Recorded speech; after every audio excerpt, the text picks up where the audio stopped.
Hello दोस्तों, नमस्कार। स्वागत है आपका हमारे यूट्यूब चैनल शगुन एजुकेशन पर। दोस्तों, आज हम बात करेंगे पशु परिचर भर्ती 2024 का जो नया सिलेबस डाला है उसके अनुसार हमारी सेकंड क्लास है कुक्कुट प्रबंधन। दोस्तों, आज हम इस वीडियो में बात करेंगे कुक्कुट प्रबंधन के बारे में, पूरी डिटेल से बात करेंगे। दोस्तों, इसमें आपके जो मुर्गी की जितनी भी नस्ल है उसको ट्रिक के माध्यम से पूरा डिस्कस करेंगे। साथ में मुर्गी से संबंधित जितने भी फैक्ट है, उसके आवास, उसका मतलब कौन कौन सा रोग पाया जाता है, उससे संबंधित इस वीडियो में पूरा डिस्कस करेंगे। दोस्तों, वीडियो आपके लिए यूजफुल है, इसकी मत करना, एंड तक वॉच करना। अगर आपको वीडियो अच्छा लगे तो वीडियो को लाइक और चैनल को सब्सक्राइब जरूर करना। तो दोस्तों, बिना किसी देरी के वीडियो को स्टार्ट करते हैं। दोस्तों, सबसे पहले हम बात करते हैं मुर्गी से संबंधित महत्वपूर्ण तथ्य के बारे में। तो दोस्तों, सबसे पहले बात करेंगे हम जो मुर्गी से संबंधित जितने भी महत्वपूर्ण फैक्ट है उसके बारे में डिस्कस करेंगे। दोस्तों, रानीखेत रोग मुर्गी में पाया जाता है। दोस्तों, ध्यान में रखना, मोस्ट है, यानी कि रानीखेत रोग हमारे मुर्गी के अंदर पाया जाता है। दोस्तों, केंद्रीय पक्षी अनुसंधान संस्थान कहाँ पर स्थित है? दोस्तों, केंद्रीय पक्षी अनुसंधान संस्थान हमारे इज्जतनगर उत्तर प्रदेश में स्थित है। यानी कि केंद्रीय पक्षी अनुसंधान संस्थान हमारे इज्जतनगर कहाँ पे दोस्तों? यूपी के अंदर, यानी कि उत्तर प्रदेश में स्थित है। दोस्तों, एग्जाम की दृष्टि से ये क्वेश्चन मोस्ट है, अच्छे से देख लेना कि केंद्रीय पक्षी अनुसंधान संस्थान हमारे इज्जतनगर उत्तर प्रदेश में स्थित है। दोस्तों, अब आगे देखो। दोस्तों, रानीखेत रोग का दूसरा नाम क्या है? यानी कि जो मुर्गियों के अंदर जो रानीखेत रोग पाया जाता है उसका दूसरा नाम क्या है? न्यूकेसल रोग। यानी कि रानीखेत का दूसरा नाम है हमारे न्यूकेसल रोग। दोस्तों, अंडे से चूजे में फैलने वाला रोग, यानी कि जो अंडे से चूजे में फैलने वाला रोग को क्या बोलते हैं दोस्तों? तो दोस्तों, ध्यान में रखना कि अंडे से चूजे में फैलने वाला रोग है ल्यूकोसिस। यानी कि ल्यूकोसिस, कि अंडे से चूजे में फैलने वाला रोग है ल्यूकोसिस। दोस्तों, आगे देखो। दोस्तों, अंडे से चूजे निकलने का समय 21 दिन का होता है। दोस्तों, कितने दिन का होता है? 21 दिन का। दोस्तों, पक्षियों को जो चोंच काटते हैं, मतलब पक्षियों के अंदर जो चोंच काटना किस नाम से जाना जाता है? तो दोस्तों, ध्यान में रखना, डिबिकिंग के नाम से जाना जाता है। यानी कि जो पक्षियों की जो चोंच काटते हैं उसको किस नाम से जाना जाता है? डिबिकिंग के नाम से जाना जाता है। दोस्तों, अब आगे देखो।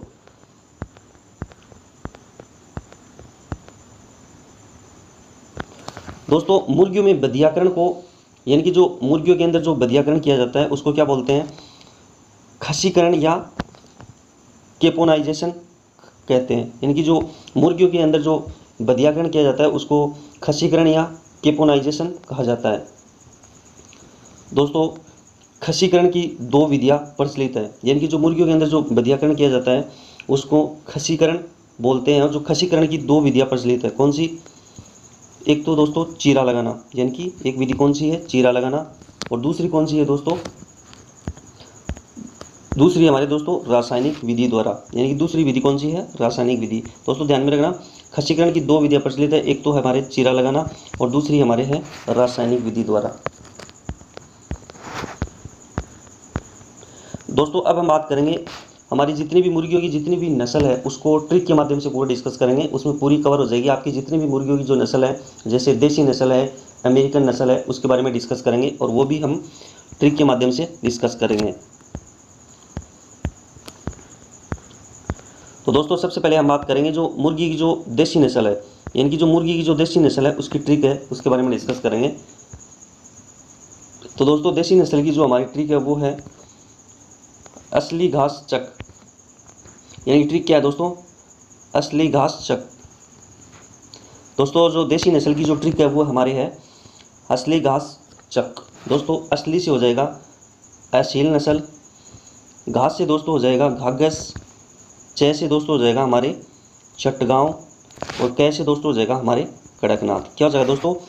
कैसे हो जाएगा दोस्तों? हमारे कड़कनाथ। दोस्तों, एक बार दोबारा देखना, जो देसी नस्ल की जो मुर्गी है उसकी जो हमारी ट्रिक है, दोस्तों ध्यान में रखना, इस ट्रिक के माध्यम से आपकी जो देसी नस्ल की जितनी भी मुर्गियों की नस्ल है वो पूरी कवर हो जाएगी। तो ट्रिक एक बार दोबारा देखना, असली घास चक। दोस्तों, असली से हो जाएगा असील, घास से दोस्तों हो जाएगा घाघस, च से हो जाएगा दोस्तों चटगांव, कैसे हो जाएगा हमारे कड़कनाथ। दोस्तों, अब आगे देखो। दोस्तों, अब हम एक एक जो नस्ल है उसको बारे में डिटेल से बात करेंगे। दोस्तों, जो असील नस्ल है उसका जो मूल स्थान है वो हमारे कहाँ पे मिलेगा? जो असील नस्ल की जो मुर्गियाँ है उसका जो मूल स्थान है हमारे वो छत्तीसगढ़ और उड़ीसा में पाया जाता है। कहाँ पे? जो असील नस्ल की जो जो मुर्गियाँ होती है उसका जो मूल स्थान है वो हमारे है छत्तीसगढ़ और उड़ीसा के अंदर। दोस्तों जो असील नस्ल की जो मुर्गियाँ है उसकी प्रमुख विशेषता है हमारे मुर्गी की सबसे लड़ाकू नस्ल है। दोस्तों एग्जाम की दृष्टि से मोस्ट है, आपके एग्जाम में क्वेश्चन मिलेगा कि मुर्गी की ऐसी कौन सी नस्ल है जो सबसे लड़ाकू नस्ल है। तो दोस्तों ध्यान में रखना, असील जो नस्ल है वो मुर्गियों में सबसे लड़ाकू नस्ल है। दोस्तों जो असील नस्ल है उसका जो मांस होता है वो सबसे अच्छा होता है। जो असील नस्ल की जो मुर्गियाँ है उसका जो मांस है वो सबसे अच्छा होता है। दोस्तों जो असील नस्ल की जो मुर्गियाँ है उसको गेम बर्ड के नाम से जाना जाता है, यानी कि जो गेम बर्ड है उसके नाम से प्रसिद्ध है असील नस्ल की मुर्गियाँ। दोस्तों अब हम बात करेंगे जो कड़कनाथ नस्ल की जो मुर्गियाँ है उसका जो मूल स्थान है वो हमारे है एमपी के अंदर। कहाँ पे है? एमपी के अंदर। यानी कि जो कड़कनाथ नस्ल है उसका जो मूल स्थान है वो हमारे है मध्य प्रदेश के अंदर है। और जो उसकी जो विशेषता है, यानी कि जो कड़कनाथ नस्ल की जो मुर्गी है उसकी विशेषता है काली मासी के नाम से प्रसिद्ध है। यानी कि जो कड़कनाथ जो नस्ल है उसको काली मासी के नाम से जाना जाता है। दोस्तों जो कड़कनाथ नस्ल है उसका जो मांस तथा खून काले रंग का होता है। यानी कि जो कड़कनाथ नस्ल की जो मुर्गी है उसका जो मांस तथा खून काले रंग का होता है। दोस्तों जो कड़कनाथ नस्ल की जो मुर्गी है उसमें मांस में प्रोटीन 25% होता है। यानी कि जो कड़कनाथ नस्ल की जो मुर्गी है उसके अंदर जो मांस में जो प्रोटीन की मात्रा है वो 25% होती है। दोस्तों अब जो हमारी जो घाघस नस्ल है उसके बारे में डिस्कस करेंगे। दोस्तों वीडियो आपके लिए यूजफुल है, एग्जाम की दृष्टि से अच्छे से देख लेना क्योंकि आपको 2 क्वेश्चन इसी वीडियो से देखने को मिलेंगे। दोस्तों अब हम बात करते हैं जो घाघस नस्ल है उसका जो मूल स्थान है वो हमारे है आंध्र प्रदेश और कर्नाटक। यानी कि जो घाघस नस्ल की जो मुर्गी है उसका जो मूल स्थान है वो हमारे है आंध्र प्रदेश और कर्नाटक।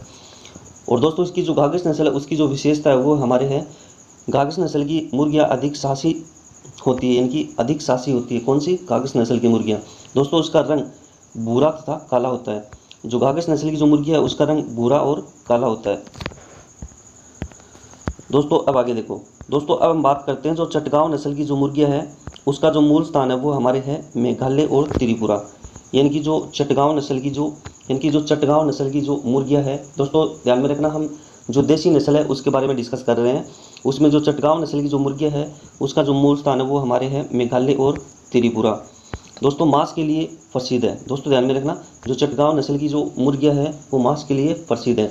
दोस्तों उसका रंग भूरा और पीला होता है। यानी कि जो चटगांव नस्ल की जो मुर्गियाँ है उसका रंग होता है वो भूरा और पीला होता है। दोस्तों अब आगे देखो। दोस्तों अब हम बात करते हैं अमेरिकन नस्ल की जो मुर्गियाँ हैं उसके बारे में डिस्कस करते हैं। दोस्तों ध्यान में रखना, इस ट्रिक के माध्यम से आपकी जो अमेरिकन नस्ल की जितनी भी मुर्गियाँ हैं वो ट्रिक के माध्यम से पूरी कवर हो जाएगी। और दोस्तों ध्यान में रखना, एग्जाम की दृष्टि से मोस्ट है, आपको एक क्वेश्चन यहाँ से जरूर देखने को मिलेगा। तो अमेरिकन नस्ल की जो मुर्गियाँ है उसकी हमारी ट्रिक है न्यू रेड प्लाजा। दोस्तों ध्यान में रखना, ट्रिक एकदम नॉर्मल है, एकदम आसान है, 1-2 बार रिपीट करोगे अच्छे से याद हो जाएगी। यानी कि जो अमेरिकन नस्ल की जो मुर्गियाँ हैं उसकी जो हमारी ट्रिक है वो है न्यू रेड प्लाजा। दोस्तों न्यू से हो जाएगा हमारे न्यू हैम्पशायर, रेड से हो जाएगा दोस्तों रेड आइलैंड रोड, और प्लस हो जाएगा दोस्तों प्लाईमाउथ रॉक। दोस्तों एक बार दोबारा देखना, न्यू रेड प्लाजा, यानी कि हमारी जो अमेरिकन नस्ल की जो मुर्गी है उसकी ट्रिक है हमारे न्यू रेड प्लाजा। दोस्तों न्यू से हो जाएगा न्यू हैम्पशायर, रेड से हो जाएगा रेड आइलैंड रोड, और प्लस हो जाएगा दोस्तों प्लाईमाउथ रॉक। दोस्तों अब हम बात करते हैं एक एक जो अमेरिकन नस्ल की जो मुर्गी है उसके बारे में डिस्कस करते हैं। दोस्तों सबसे पहले हम बात करते हैं रेड आइलैंड रोड, यानी कि अमेरिकन नस्ल की जो मुर्गी है उसमें पहली हमारे है रेड आइलैंड रोड। दोस्तों इसका जो मूल स्थान है वो हमारे है अमेरिका, यानी कि जो रेड आइलैंड रोड की जो नस्ल की मुर्गी है उसका मूल स्थान है वो हमारे है अमेरिका। दोस्तों इसकी प्रमुख विशेषता है हमारे उसका जो आयताकार शरीर होता है और उभरा हुआ सीना होता है। यानी कि जो रेड आइलैंड रोड है उसका मूल स्थान है वो अमेरिका के अंदर है। दोस्तों अब हम बात करते हैं प्लाईमाउथ रॉक नस्ल की जो मुर्गियां हैं उसके बारे में डिस्कस करते हैं। दोस्तों प्लाईमाउथ रॉक नस्ल की जो मुर्गियां है उसका मूल स्थान वो हमारे अमेरिका है, और उसकी जो विशेषता है वो है आकार बड़ा और शरीर चौड़ा। दोस्तों ध्यान में रखना, जो प्लाईमाउथ रॉक नस्ल की जो मुर्गियां है उसका जो मांस होता है वो उत्तम कोटि का होता है। क्या होता है? उत्तम कोटि का होता है।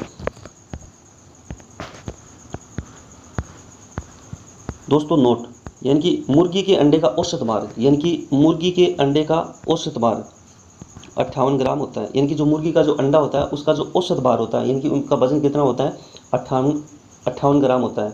यानी कि मुर्गी के अंडे का औसत भार कितना होता है, 58 ग्राम होता है।